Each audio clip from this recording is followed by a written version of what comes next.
그와 함께 있는 거예요. 이걸 보면은 에서도 마음이 얼마나 흐뭇하겠어요. 만약에 탕자와 같이 그렇게 막 그냥 거짓 차림으로 혼자서 저눈다리를 끌고 왔으면 어땠을까요? 이 여인들과 아이들이 누구냐라고 하는 에서의 질문에 야곱은 20년 동안에 기막혔던 그 즐거운 세월 속에서 하나님이 베풀어 주신 은혜의 선물이다, 이렇게 표현하고 있습니다. 우리 모든 사람들이 은혜의 선물이라는 거 잊지 말기 바랍니다. 우리의 고백이 날마다 그런 고백이 되어주시기 바랍니다. 하나님이 이렇게 하셨다, 나를 이렇게 살게 하시는 것, 나를 이렇게 지나오도록 하시는 것, 이것이 베풀어 주신 하나님의 은혜의 선물이다. 고통과 저주의 시간 속에서도 하나님은 은혜를 베풀어 주십니다.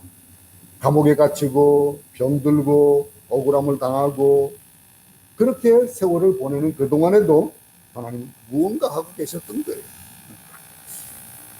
다시 말하면 고통은 성장이었던 겁니다.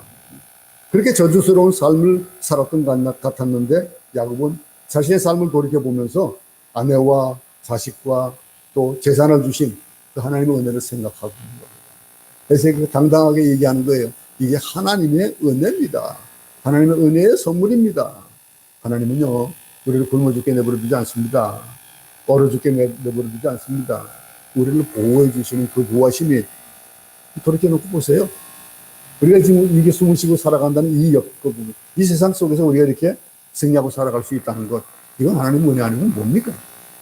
그 은혜를 체험할 수 있기 바랍니다. 이어서 6절부터 8절을 보겠습니다. 그때 여종들이 그의 자식들과 더불어 나와 절하고 하고 그 후에 요셉이 라헬과 더불어 나와 절하니 에서가 또 이르되 내가 만난 바 이 모든 때는 무슨 까닭이냐. 야곱이 이르되 내 주께 은혜를 입으려 함이니이다. 두 번째 질문합니다. 나를 만나러 오는 이 여종 중에 만났던 그 가축대가 뭐냐 이거예요. 그 많은 가축대가 뭐냐. 그 야곱은 자신이 형에서에게 은혜를 받기 위해 가지고 준비한 예물이다. 사실 예물이라고 보기는 뭐 볼 수 없고 뭐라고 볼 수 있겠습니까? 이건 정말로 뇌물 아닙니까? 예물이 아니라 뇌물이에요. 그죠? 마음을 누그럽기 위한 뇌물이에요. 근데 구절을 보세요. 에사가 그러되 내 동생아, 내게 있는 것이 족하니 내 소유는 담백히 내가 해라. 나 필요 없다 이거예요. 에서의 말을 보면은요, 야곱을 용서하는 단계를 넘어서서 그리워하고 간절히 사모하는 그 마음으로 가득 차 있는 걸 보는 거예요. 조금이라도 엉어리가 진 게 있었다면은 그래, 잘 받을게 하고 받았을지 몰라요. 근데 나 필요 없다 이거예요. 너를 보고 이 재물을 보고 그걸 보고서 내가 너를 껴안고 울었던 것이 아니고 너는 너 자체 때문에 반갑고 그리웠더라는 거예요. 뇌물이었던 그 예물을 보낸 상황이 바꿔지는 거예요. 바꿔지는 겁니다. 진정한 용서는요, 물질을 초월하는 거예요. 우리가 무엇을 내놓고 그것을 가지고 무슨 뭐 네고시에이션 하려고 해봐야 그건 통하는 거 아니에요. 하나님께서 하시는 일은 다른 겁니다. 에서는 물질에 별로 관심이 없고요. 그의 물질은 필요 없다. 에서는 야곱이 보낸 예물 때문에 마음을 바꾼 것이 아니다라고 하는 것들을 보여주고 있습니다. 물질 때문에, 우리가 보통 보면은 물질 가지고 그 상처를 보상하려고 하는 그런 물질주의적인 그런 것들이 우리 인간들의 마음속에 또 있습니다. 근데 이 보상 때문에 용서가 되어지는 것이 아니거든요. 근데 세상의 상황들은요, 화해가 물질의 보상인 것처럼 이렇게 되어지고 있습니다. 그래서 어떤 일들에 대해서 꼭 보상을 한다. 그러면 물질이 먼저예요. 물질이 먼저고. 용서와 화해를 이야기하고 있지만 사실상 사람들은 이 용서의 문제를 이야기하는 것이 아니라 보상의 문제를 얘기한다고 볼 수가 있는 정도로 그 정도가 되어지는 겁니다. 근데 용서의 문제는 물질로 해결되어지는 것은 아니라는 것을 다시 한번 정의 내릴 수 있기 바랍니다. 10절을 보겠습니다. 야곱이 이르되 그렇지 아니하이다. 내가 형님의 눈앞에서 은혜를 입어 싸우면 청하건대 내 손에서 이 예물을 받으소서. 내가 형님의 얼굴을 배운즉 하나님의 얼굴을 본 것 같사오며 형님도 나를 기뻐하시니이다. 야곱도 물질에 연연하지 않습니다. 이 모든 것을 다 줘도 형의 마음을 이제 알았으니 얼마나 기뻐요. 얼마나 감사해요. 정말로 선물로 주고 싶은 거예요. 이제 정말 주고 싶. 저 마음이 우러나잖아요. 형님의 얼굴을 배운 적 하나님의 얼굴을 본 것 같았다. 참. 형님도 나를 기뻐하시는 이 기쁨에 나는 예전에 두려움으로 주려고 했던 물질이었는데 정말로 기쁜 마음으로 뭔가가 주고 싶은 그런 선물이에요. 정말 그런 마음으로 변한 겁니다. 에서의 용서를 받고 난 야곱에게는 그 물질이 이제는 뇌물이 아니라 뭐가 될까요? 감사의 예물이 되는 거예요. 감사예요. 감사. 우리가 교회에 드리는 여러 헌금들이 있습니다. 억지로 드리는 것. 헌금을 하지 않으면 이거 안 될 것 같아가지고. 보통 그런 그 예를 많이 들죠. 우리가 10의 1조를 하나님께 드린다. 근데 그 10의 1조를 금액이 적을 때는 드리기 쉽지만은 금액이 많아지면은 쉽지 않잖아요. 그러다 보니까 안 드릴 수는 없는데 하라고 하니까 그래서 그 10의 1조가 못 되는 그런 인색한 마음으로 드리는 것들도 없지 않아 교회도 있습니다. 근데 하나님의 은혜에 감격해서 자신이 가진 모든 것을 드리고 싶은 마음이 생긴다라고 할 때 진정한 감사가 있을 때 그때는요 그 예물의 크고 작음이 보이지가 않아요. 그냥 하나님 앞에 드리는 거예요. 감사하는 거예요. 물질이라는 것은요 어떤 마음의 태도를 가지냐에 따라 가지고 그것을 주고받는 것에 대한 성격이 달라지는 거예요. 뇌물을 주려던 것이 이제는 감사로 주어지는 겁니다. 용서받은 야곱에게는 형의 그 얼굴이 예전과는 다르게 보이는 거예요. 야곱은 에서의 얼굴을 마치 하나님의 얼굴처럼 느꼈다. 그렇게 표현을 했습니다. 우리 모두도 그런 사람들 되기를 축원합니다. 당신의 얼굴 보니까 하나님의 얼굴을 본 듯하다 라고 할 수 있는 그런 믿음의 그런 행보들이 있길 바랍니다. 이게 은혜 받은 사람입니다. 무섭던 하나님의 사랑이 보이는 거예요. 무섭던 하나님의 그 진노, 정의가 이제 사랑이 보이는 거예요. 하나님은 그 공의로 우리를 대할 수도 있고 사랑으로 대할 수가 있지만은 하나님은 그 공의로 대하지 않습니다. 우리가 그 공의를 알고 하나님께서 우리를 용서하신 그 용서에 대한 것들을 알기를 원하시지. 멀리 계신 하나님이 가까이 계신 하나님으로 보이기 시작해야 된다는 거예요. 그리고 나와 함께 하실까라고 했던 그 생각들이 정말로 나와 함께 하시고 나를 인도하시고 보호하시는 것이 느껴지는 그런 삶이 되어야 된다는 거예요. 침묵하시고 숨어 계시는 듯이 보였던 하나님이 말씀하시고 자신을 드러내시는 그런 하나님으로 보이기 시작하는 그런 영의 눈이 여러분 모두에게 있기 바랍니다. 이게 용서입니다. 과일을 하면은 내 마음에 꽃이 피고 새가 울어요. 과일을 하면은 내가 줄 수 있는 거, 뭐 좋은 거 줄 것이 없을까 하게 되는 거예요. 그렇게 메말랐던 대지 위에 단비가 내리듯이 그러한 역사들이 나타나게 되는 거예요. 이어서 11절 보겠습니다. 베푸셨고 내 소유도 족하오니 청하건대 내가 형님께 드리는 예물을 받으소서 하고 그에게 간구하며 받으니라. 주는 것도 받는 것도 모두 아름다운 거예요. 말이 못해서 주는 것을 받는 사람의 마음은 또 어떻겠습니까?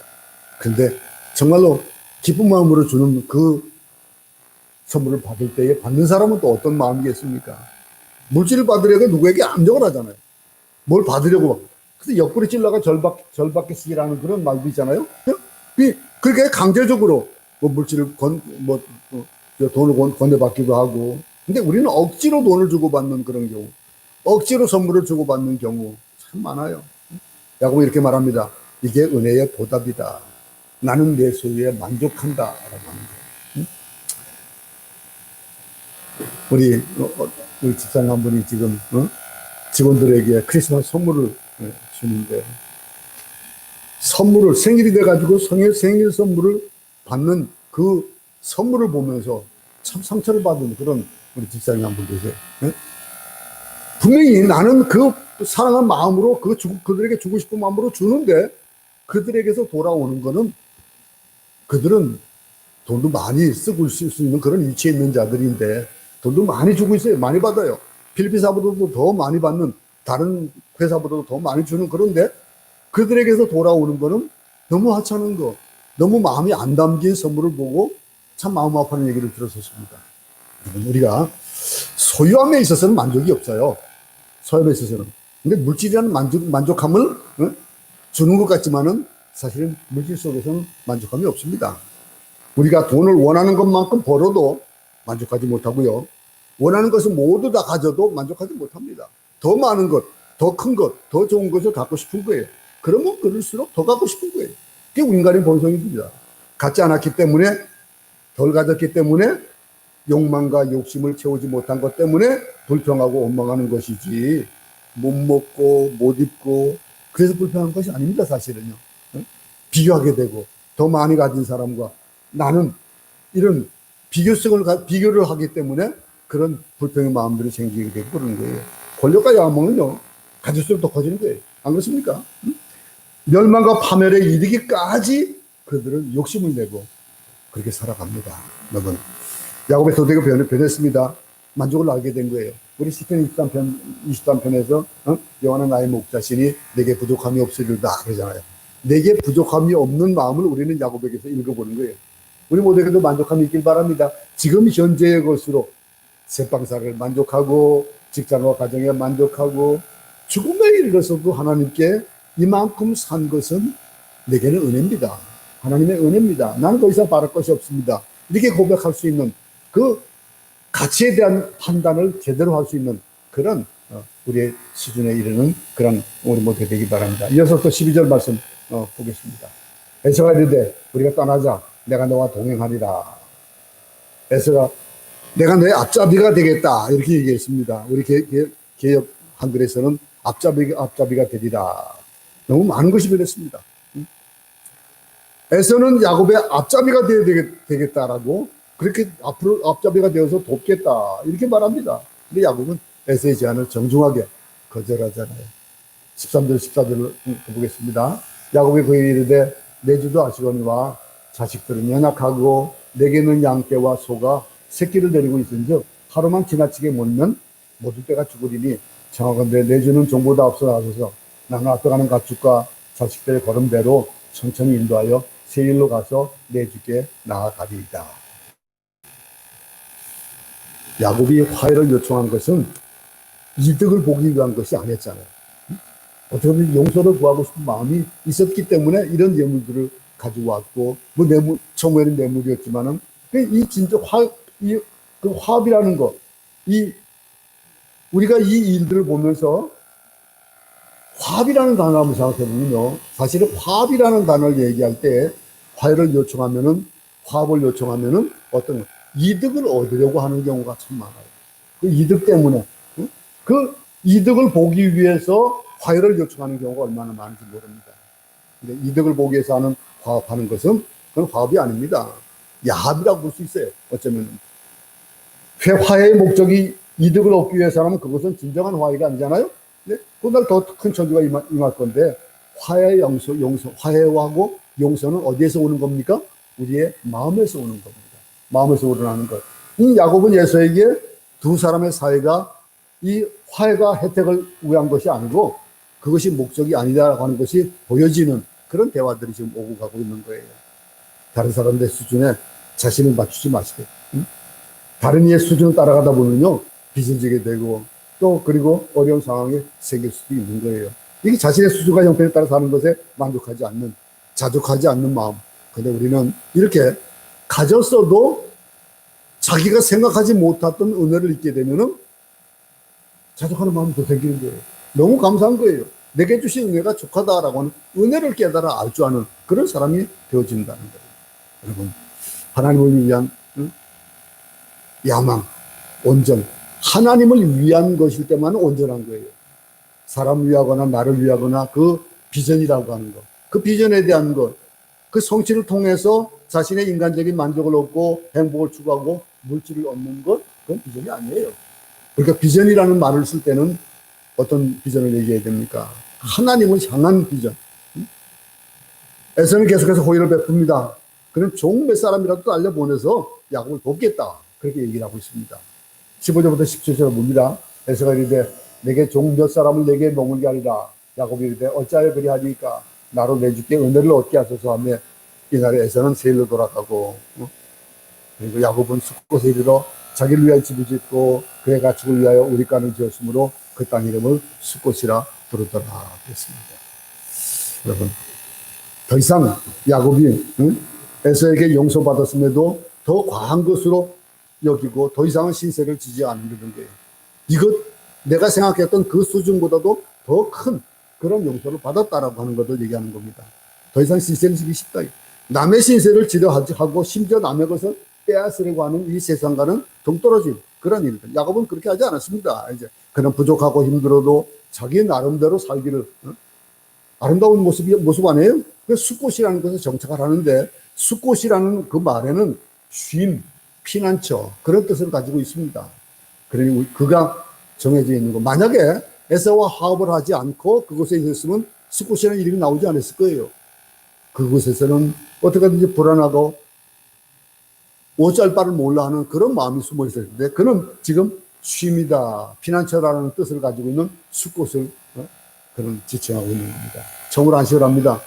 간단하게 집을 짓고 우리간을 만졌습니다. 에서와 야곱은 화해를 해서 용서를 했고 용서를 받으면은 그러면서 화해를 했는데 이 일들이 우리 모두에게 있길 바랍니다. 기쁨으로 그 화해의 나날들이 우리가 미워하고 혹이라도 내가 그렇게 생각하지 않았는데 상대편이 불편하게 느꼈으면 그것도 잘못한 거예요. 상대방이 나하고 화해하지 못하고 껄끄럽지 못한 거는 그거는 내가 잘못한 거예요. 그럼 내가 먼저 가서 화해의 그런 손길을 내밀어야 되겠죠.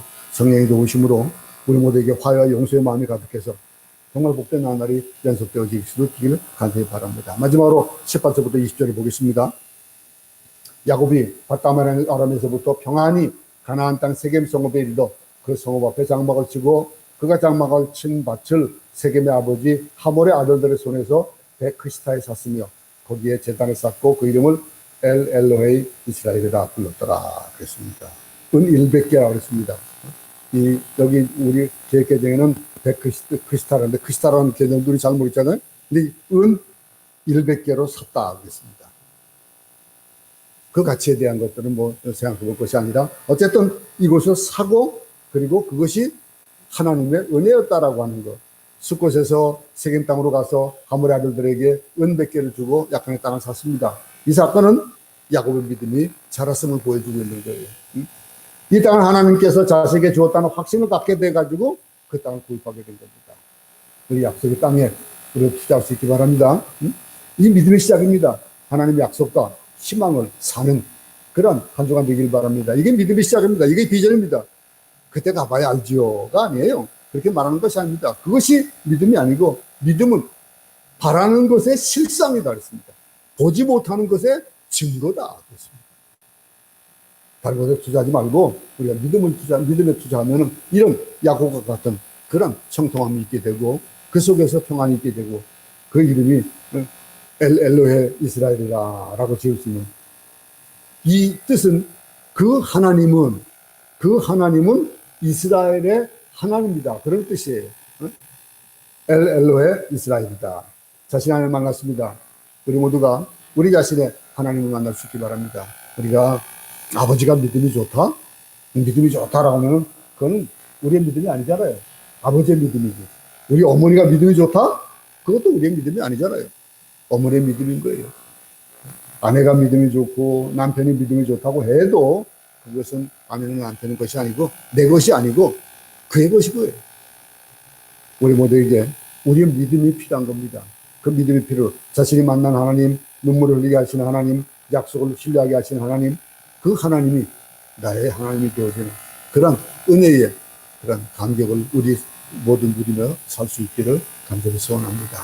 가로막혔던 것들을 풀고 그리고 에서와 야곱이 화해하여 이렇게 화평이 이루어지듯이 우리 모두에게도 모든 것들이 형통해지는 풀어지는 그런 역사가 있기를 간절히 소원합니다. 하나님 아버지 용서와 화해의 복을 가르쳐 주시니 감사를 드립니다.